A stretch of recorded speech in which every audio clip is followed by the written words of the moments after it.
There will be a ballot for the leadership and deputy leadership of the Labor Party at 4:30 today.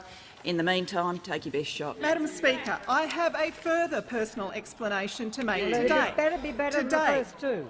Oh, Madam Speaker, that sort of commentary, you control. You're a disgrace.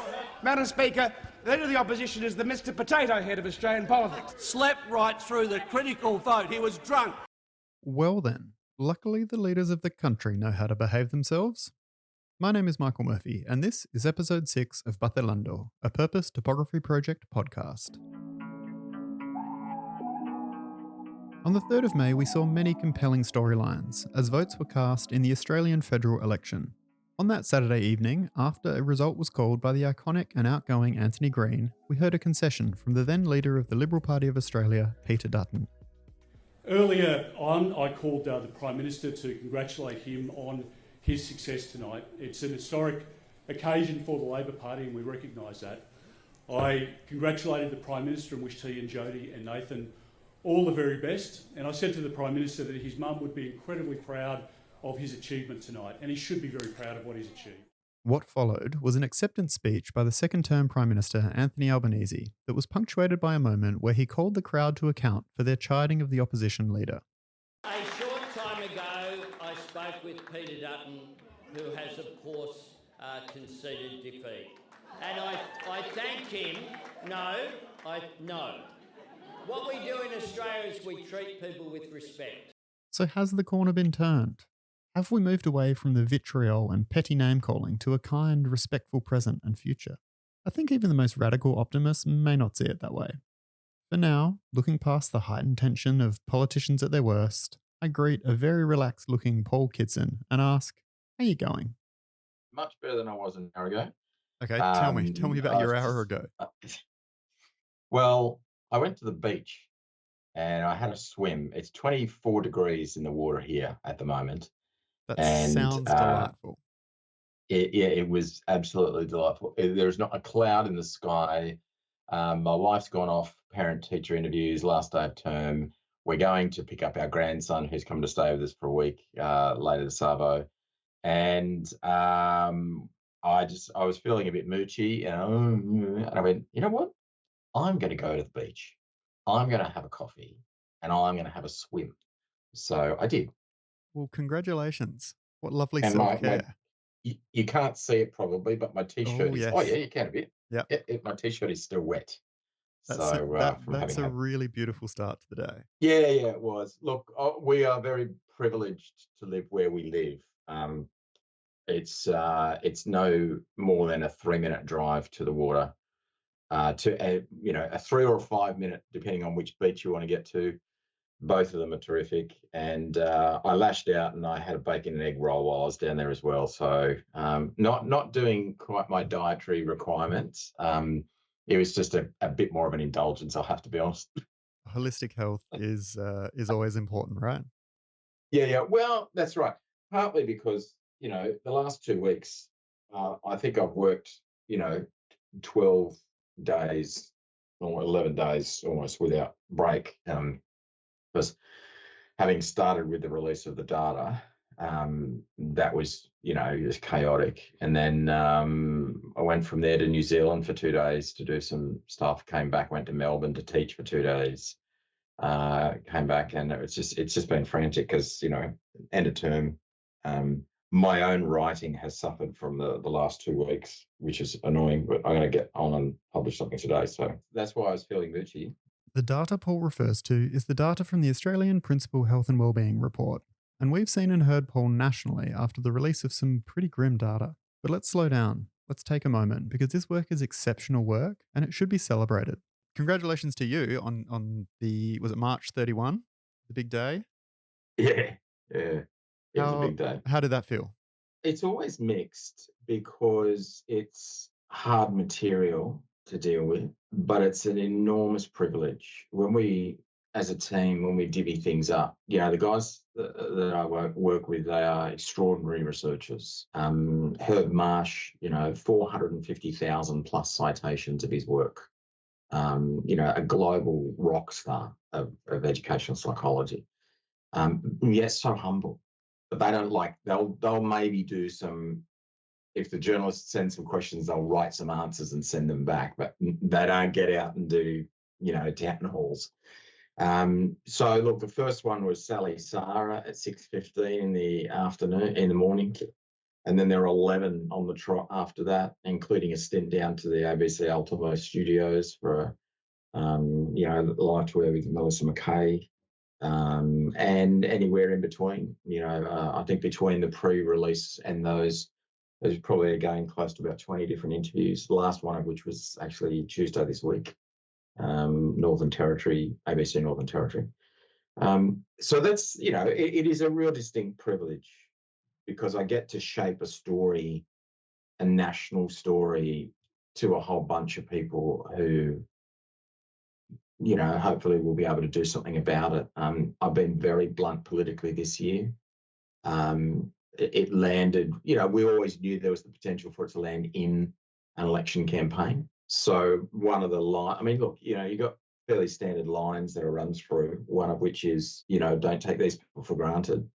They are doing extraordinary work. The second one is these things don't happen in other workplaces and they shouldn't happen in schools. And the third one is that this year, we've now got a better and fairer schools agreement, which has got some positive strategies in there. We can't afford for this to become a political football within an election campaign.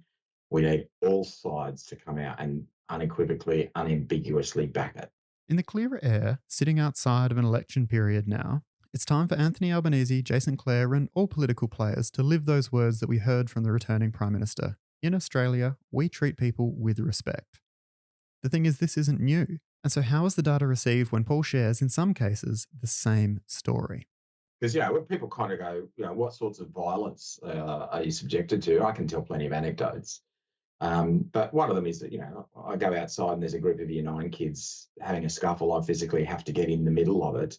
And, sitting there in the ABC studios, the desk and all sorts of stuff, and just lean in a bit and say, I'm pretty sure, Melissa, that doesn't happen in the newsroom out the back there, and people go, yeah, no, it doesn't. And that's the thing, it connects. And so I started very much using this year's language around we can't normalise these things. It takes its toll. It's a big week. Because there's the week leading up to it, which is all the pre-release stuff, the embargoed stuff, and then there's on the day, it's just frantic, go. So it's great.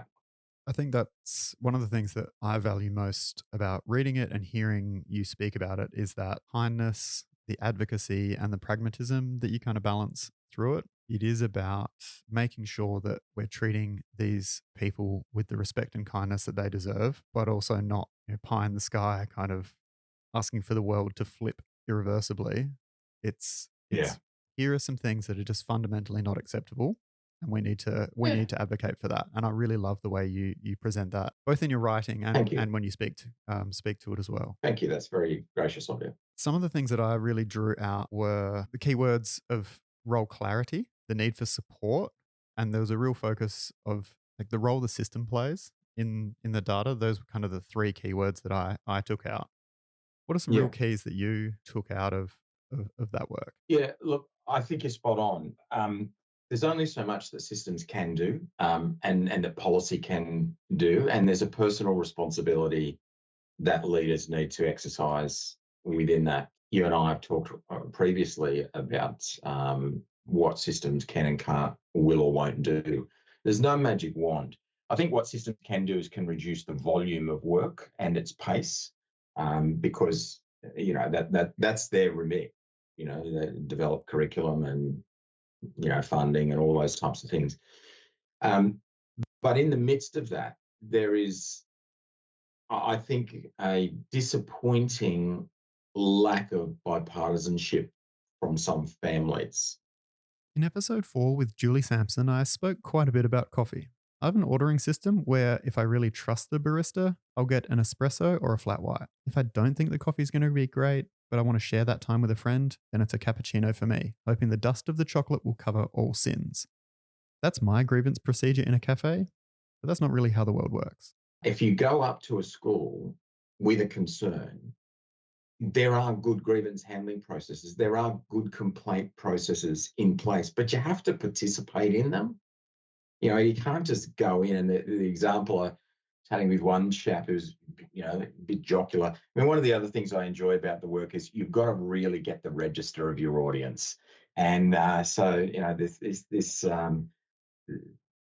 idea that you just bundle up to the school and blast all guns blazing, you don't do that. Well, most people don't and shouldn't do that in any other type of service profession where you're wanting to get some action. I mean, I was unhappy with my coffee this morning. I don't think that's much a productive outcome to be gained by going in and ripping the head off the barista. I might go in and say, look, Michael, I was a bit unhappy with this. It was, thin, it was weak, it was whatever, too cold. All right, well, we can resolve that. Now, when you look at that humanity in non-school context, it just makes complete sense. It just astounds me that for an increasing number, and too many of them, some parents and caregivers don't think that necessarily is the way that they would approach their school. And so I said to one of these chaps, look, if you came up and you said, look, Michael, I'm concerned about a few things with my child and the teacher and all that, there'll be tea and scones as the day is long, But if you come in all guns blazing, it's going to end in tears. And that's my consistent call for helping retain the leaders in our profession who are saying, well, I'm just not sure. When we introduced the intention to leave the current role data last year, it was horrifying how significant it was. You read through the open-ended comments, some of which are laid through the report. But every year we get, 400 or 500 participants give open-ended comments. We've done some analysis of that as well separately. And it speaks to the fact that they don't feel that their system or their employers really have their back. And that's unconscionable. I was speaking yesterday to a principal who's pulling up stumps. They might go back, but at the moment they won't. And they said that an opportunity to participate in a 360 review of one of their system leaders. And they said on the items, on the inventory, 0 to 10 on these empathic, compassionate, supportive statements, they said they struggled to give more than a 5. And this is I've said to departments, I've said to Catholic system leaders. It's different in the independent sector because they're very small scale, where you've got an employing body as the school council, so it's a bit different. But we talked about this in our first episode. When you ring up, ask how they're going, and it astounds me. Again, we've got a set of data that speaks very much to the fact that these very dedicated, committed, generous professionals don't feel the love coming from their supervisors. And that's more than most a major reason why they are saying, I don't know that I want to keep doing this. So that can be fixed, but that can be fixed by the system. In the absence of that, principals still have to look after themselves. In March, I was in question time in the South Australian Parliament, hearing the Premier, Peter Malinauskas, stand and thank the opposition leader for his support in leading what they called Team South Australia. Also in that question time, it took a grand total of 7 minutes and 20 seconds before the House descended into chaos, with unintelligible shouting and acrimony. 7 minutes and 20 seconds before everyone lost control of their behaviour. I posed to Paul that perhaps one of the issues with the challenges facing principals is that we're living our lives within the sound bites of question time rather than the grind of good governance. The vignette that we so often see is question time, where it looks like there's this enormous schism between everyone.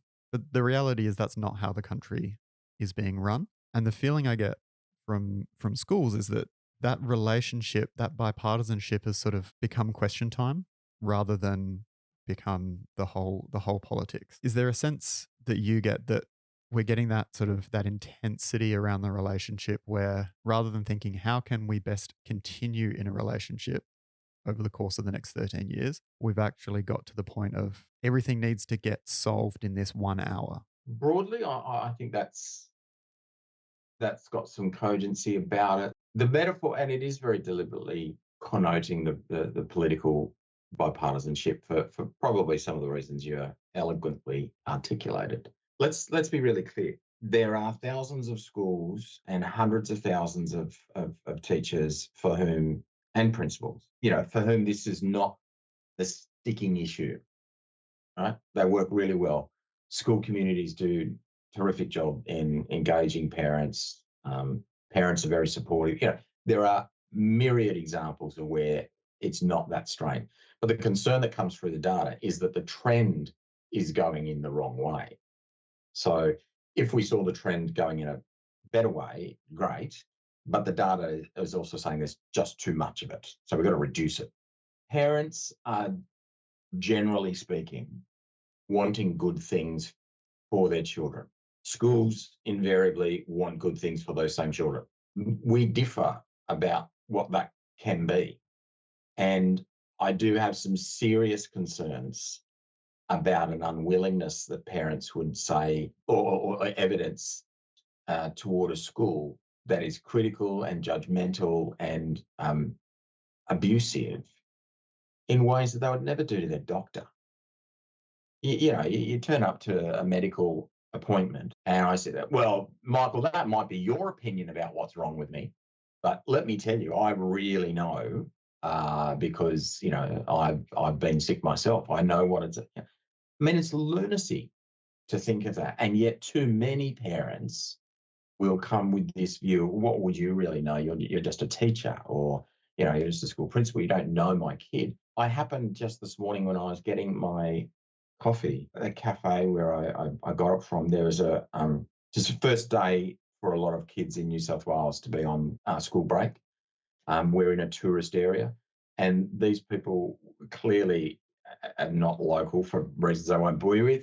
But this father was just berating this kid. And I just want to say, can't you read the room here? This kid's just trying to have breakfast and you're just going at him about, it appeared he was heading towards either subject choices or university possible study and, and this, you should do this and you should do that. Well, you then flip that around to the school and that parent who's probably really caring and wants good things for his kid is just happy to tell anybody what they should do.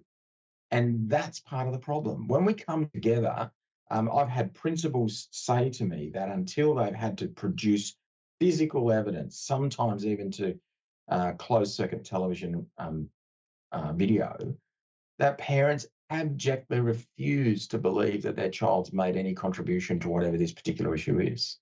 As a national summit recently, a government school principal, their system had to write a cease and desist letter to parents. Now, when we get to that stage, clearly there are other productive possibilities that have not had effect. And that's what we see again, too much increasing. I go back to if they came in and said, can I sit down and work with you about this, Michael? Any principal that I think you would want to have in a school would go, let's do that. We work it through. Have I fully understood what the issues are? We can resolve this. Look, we're not able to resolve that. Look, we just have to agree to disagree. Okay, let's move forward. That's a really constructive outcome. But, I've again had to deal with parents in my own school situation where they've said, what's happening to the other student that's involved? I said, well, I'm not here to talk about that. I'm here to talk about your child. I want to know, well, let me flip that around for you. When I meet the parent of that other child, are you happy for me to tell them what we've just talked about? No? Well, there, good. We understand the principle of it, just not as it applies to. So, again, trying to find, I think often when we look at some of those structural elements in another system, another setting, they make enormous sense. And it just frustrates me that we seem to think that schools are not deserving of what is appropriate that we would do just about anywhere else. Let's look at this from another angle though. Why wouldn't principals be treated this way? When I watch sport, I see booing, I see abuse, I see Bailey Smith responding with raised middle fingers. On the night of the election coverage I've spoken about, I hear Jim Chalmers say that the decision made by his opposite number was the dumbest decision he has ever seen on live national television. So I ask again, why wouldn't principals be treated this way? What in society signals a change, or that this is even going to be a surprise? I don't talk to anybody in this work that I do that goes, well, you're just cracked. That's just a ridiculous assertion. Everybody in the media that I speak with about it, they go, yeah, no, that makes sense. We just now need to see some action. And part of that is I can only lead those parental and caregiver horses to the water. But if they refuse to participate, there's not much that a school principal can do. Is there a societal tension between the public and private purposes of education that potentially is leading into this as well, in that those families are very focused on an individual private purpose of individual development for that child, where schools certainly have the interests of each individual at the heart of what they do, but there's a sense of, particularly in Australia, a much more public sense of what the purpose of education is. And is there a tension there that you think is possibly irreversibly tense at the moment? Oh, yeah, there's no doubt that, because, I mean, like I said, parents and caregivers generally are enthusiastic supporters for their children, and they should be. That's their job, right?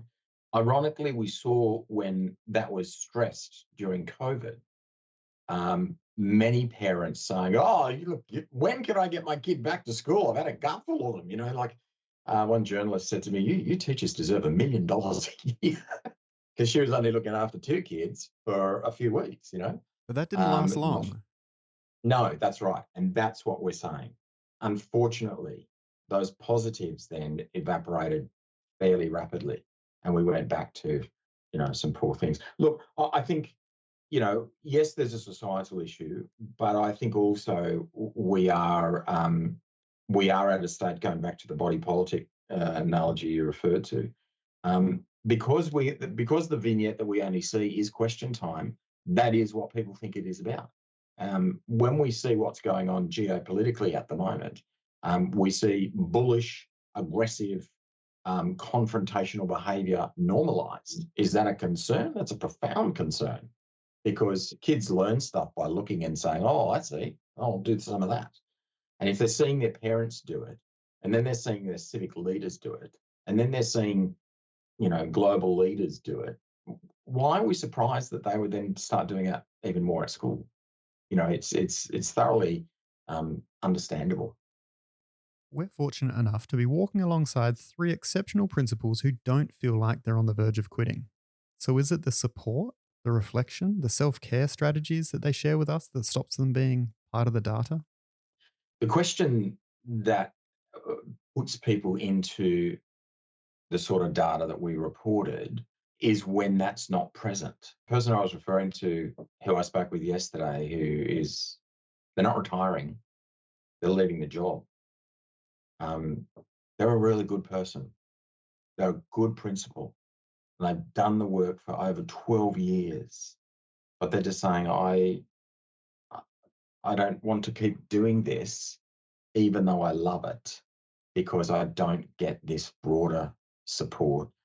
I'm being squeezed to do things that I don't have the requisite resources to do, whether that is within the school or within me personally, and I want to do something different. Now, they were at a point where they would have been like Jess and they would have been like Luke, but they've changed over that time. What accounts for that is diverse. Is it diverse, or is it not defined? No, it's diverse. For some, it will be that they are in a community that doesn't have the, as I say, let's talk about requisite resources. There's a lot of push around academic results, NAPLAN, PISA, or however you want to, define that. And there are some system and bureaucratic leaders who will say, we've got to get better results, Okay, well, we need more teachers for that, or we need more time, or we need, and so some of those people will say, I don't want to keep doing this because it's an impossible task to do given what I've got.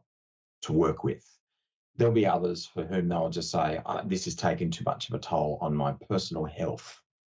And that's why that diversity is, it is able to be defined, but it's not the same for everybody. In the Northern Territory, very remote principals face extraordinary community expectation and scrutiny by virtue of the sort of community that they're in. If I'm a principal of a metropolitan secondary school and I live 45 minutes from my school, I'm not going to see a kid on the weekend that the one school where I was the principal, I couldn't go into any of the supermarkets without running into a family or a staff member. If I did, it was a rare day because there was only 12,000 people in the community. So, that's why that diversity is there. And look, for some people, that diverse, people living in a community like I lived in, I was there for 5 years. I loved it. Like I changed schools, perhaps a little bit like Luke, not because I was unhappy with the school or not because the school wasn't going well, but because I felt that there was an opportunity that was worth pursuing in another school, and I was given that opportunity. So, when I went to do my doctoral study, we moved back to the house that we kept in that community because we loved it so much. It's a great community, but it took its toll. And some people go, I don't want that. You don't want to pop up in the middle of the surf with a Year 9 kid that you've had a run in with on Friday afternoon. That's not everybody likes that. Paul is our expert guide on our Vacilando journey, and I want to get his perspectives on some of the things that our principals have been saying.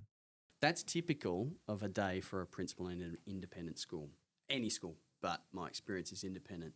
So they're truly dynamic and truly ever-changing. You've got to be, you're effectively, I think about it as like being a mayor of a small community. I would align very strongly with Luke's reflection. The difference, I think, between a mayor is that, if you don't do a good job, and I get the analogy, but they'll boot you out, they'll elect someone else. The point being that you do have to respond to diverse expectations. You have to lead the community sometimes in directions that they may not necessarily see or even desire to go. And it's a push-pull situation. There's a great saying, in the old days, if you told people you had a vision, they'd lock you up. These days, you can't get a job without one. You've got to have a sense of where you see that the school is going. A colleague of mine sent me this morning a photo from an initiative that we did 12 years ago at the school where I was. And the school was coming up to its 30th anniversary. It was a young school in historic terms. And we wanted to have some really good celebrations that would garner a sense of identity and support and so we established this foundation day, artificially in some regard, but we did it. And when we then all came together, a lot of that disgruntlement and unhappiness moderated for a time, but it enabled us to come together and look at ourselves in a positive and celebratory way and say, these other things are hard for us to deal with, and we'll deal with them, but let's not lose sight of this other really important stuff that we're doing and who we are, and celebrating our history. And school founders mortgaged their houses to start the school. That should be honoured and celebrated and all these types of things. Now, if I'd sat around and asked everybody, what's a good idea that we could do, they wouldn't have come up with that. Right? I did that for a whole bunch of reasons that I thought were important, but we had to get the whole community together. And that was, once it got underway, it got its own momentum going. All right. But if I just sort of go, hey, let's all have a celebration, people say, oh, no, we're, because all these other things that are going on are unhappy. That's what I mean by you've got to take a community somewhere. You've got to lead it somewhere. And if people aren't following you on that journey, as the saying is, you're just out for a walk, So you've got to put something out there, and then you have to enact it to be able to move it forward. But what about the opportunity to just Vacilando, to just walk, to be less focused on the destination and just live the experience? Oh no, look, yeah, and let me be clear. Most vision statements and vision and strategic plans that schools populate are, you know, self-aggrandizing affirmation, accountability measures. They really generally don't inspire people terrifically. Um, I say to my students, don't tell me what the values are of your school. I'll spend a day in it and I'll tell you what they are because it's the way you live.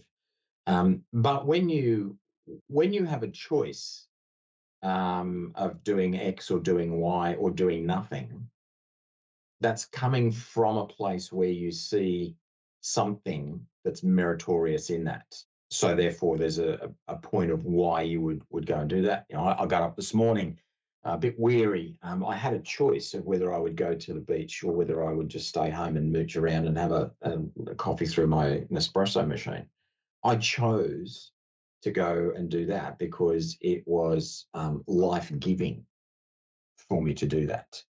And this goes back to our system conversation. Systems often require schools to do things that justify the existence of the system itself. And so therefore, that's what the frustration is for many of them, because they kind of go, oh, if I could just do, that'd be great. But leaders are required to have a sense of what are we here for and what's over the next hill.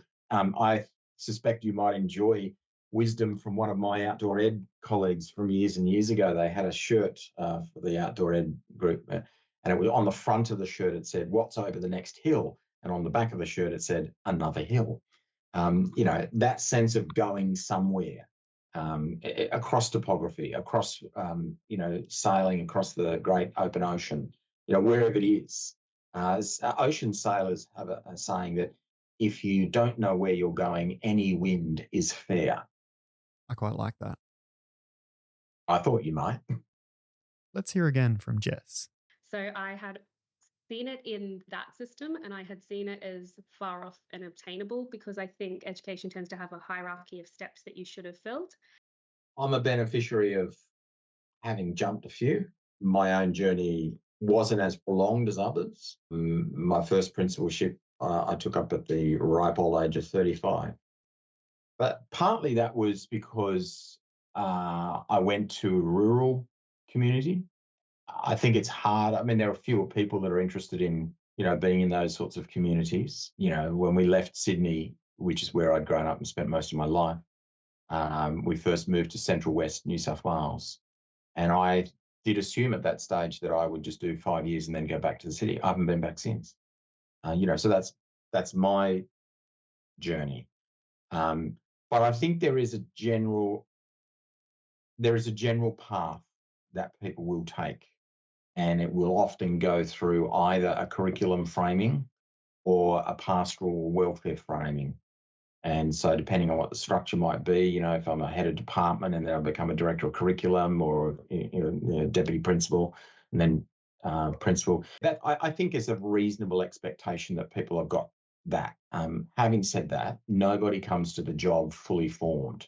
I sat in executive systems with people responsible for welfare that I never had any direct responsibility for in all of my career. And yet when I became a principal, I had to be responsible for that. So, and vice versa. If I've come through a welfare stream, if you like, then I still am responsible for the curriculum as the principal of the school. So, yeah. So do we have a sense that principals are meant to be fully formed when they start their job? Is that a societal expectation or a community expectation? It certainly wouldn't be the espoused expectation, but as you said, give me a day in your school and I'll tell you your values. If you spend a day in a school, do we expect that level of almost perfection from a principal? Like some communities probably do. And going right back to where we started talking about the survey, principals, and we do have a difference. Last year's report we sliced and diced the data around career stages, and we saw that the more adverse health outcomes are prevalent in early career principals because they, want to prove that they can do it and, all those types of things. Giving themselves permission to look after themselves is a hard lesson that some of them take a while to learn, right? So some communities you and I could think of schools in Adelaide where if there was a novice principal appointed, there would be uproar amongst the community because they would just assume this school is so big and important and blah, blah, blah. We can't have somebody learning the job. We need someone. So, the appointment to, some of those perceived flagship schools will only go to somebody who's probably already got 7, 8, 9, 10 years under their belt from somewhere else. But somebody has to learn somewhere, right? And so similarly, we do this with teachers. Let's send our early career teachers to these really difficult to staff schools because that'll be good, the sink or swim mentality. And we do that sometimes with principals. A caring community that says this is the first principalship that you've got, so therefore cut them a bit of slack is a really worthwhile community. Unfortunately, some of them are not willing to cut that slack because why should my kid be the experiment for this person to learn their job? Even those communities where it's really good, where they go out there, it's a regional community, beautiful, thriving, supportive, all of those things. They support that new principal to be their best. That principal learns their craft over the 5 years. Once they are as good as they are, they then leave. And so even when it's going well, it's still detrimental to a community because the turnover's higher in those communities, right? It can be, yeah. A principal, well-experienced principal that I knew once who was in a growth corridor area in a metropolitan city. I said, what, you've been there now 8 years, 9 years, very experienced. What are some of the challenges? And they were talking about their teaching staff, but the same dynamic. They said, I get these people come here and for 2 years, 3 years, they cut their teeth and they go off to be in a school where they really want. And so I'm enculturating every year, even though the school's now 1,500 students and, it's bigger than Ben-Hur. My major work is about the ongoing culture of the school. When that happens with a principal, it's even more pronounced, the impact, because if you get a principal that is at least consonant with their same vision of the previous one, that's going to be a bit rare. And, it takes time to learn people. I say that until you've been in a school for 3 years, you really probably don't understand the dynamic of it. And so when you get a principal who's there for 2 years and moves on, that's really difficult. The community doesn't know it. Then, there's a lot of issues there. That's, again, something that at a system level, there's a lot of work going in principal preparation, in principal induction, and all those types of things. But in the end, the system doesn't turn up in the school. The principal does, and the parents and the community and the staff, they've got to work it all out tomorrow. We've seen, again, some of our recent geopolitical stuff. Things can change very rapidly when you change a leader. Now that you've met them, how do you see yourself in them and your experience? That's a good question. I think I see the energy. As a principal, I was a bit of an energizer bunny, very committed, very enthusiastic. Luke's very focused because I think he's got a few years under his belt and knows he's probably got, in the language that we often refer to, got a few war scars.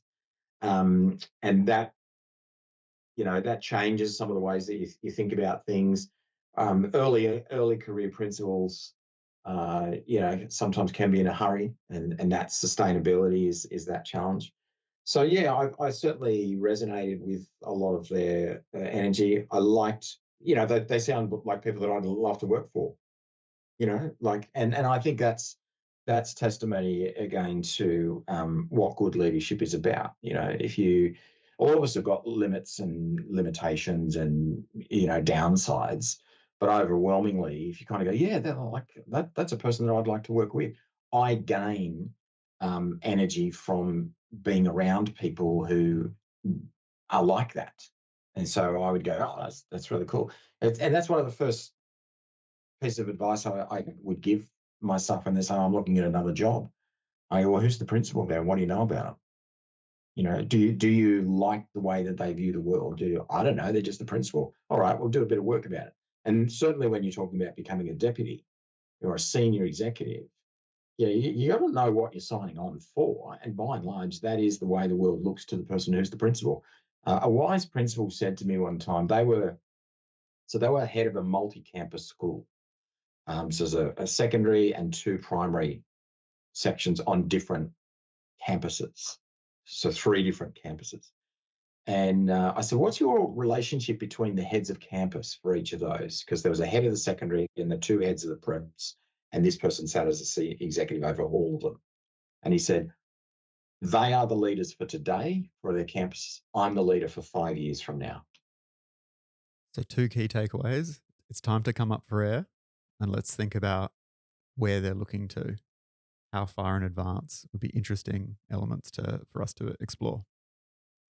Yeah, I think so. And again, from that first conversation of the first episodes, Luke is probably a bit more pronounced about his prioritising of that coming up for air, because he's doing it already in his daily practice. I spoke to Julie about the idea that when she was a deputy, that's when she was running a school. Now she's managing the people who are running the school. I think that's a very neat descriptor, but it also it's a necessary but not sufficient descriptor. Yeah. Because there still is but where are we going over the next little bit? And that's the, Ron Heifetz's Harvard Kennedy School government, he used that analogy in his Leadership Without Easy Answers, being on the balcony or on the dance floor. You got to know your people. You got to live. You got to have the smell of the dance floor on you, but you need to step above it, and you need to see, okay, this looks differently across where I'm, standing way back, and that's an essential component of what principalship in a school is about, because you have access to huge amounts of knowledge and information and data, out of which hopefully you get some wisdom to be able to lead the community. And ultimately, that is why I'm loving working on this project, is because I feel like we're getting elements of dance floor in that we get to go in and have those conversations. And then you and I come and stand on the balcony of principalship to an extent and look down on it and think, what's going on in these situations? So I think that is analogous for what I really value about what we're doing. So from the balcony, any last thoughts? I lament the fact that there are system leaders who are assuming, going back to being fully formed principals, that you have to have done every single component of what a school principal is required to do before you get to do it, is just a nonsense. I don't know any job that you've never done before that you're fully prepared for.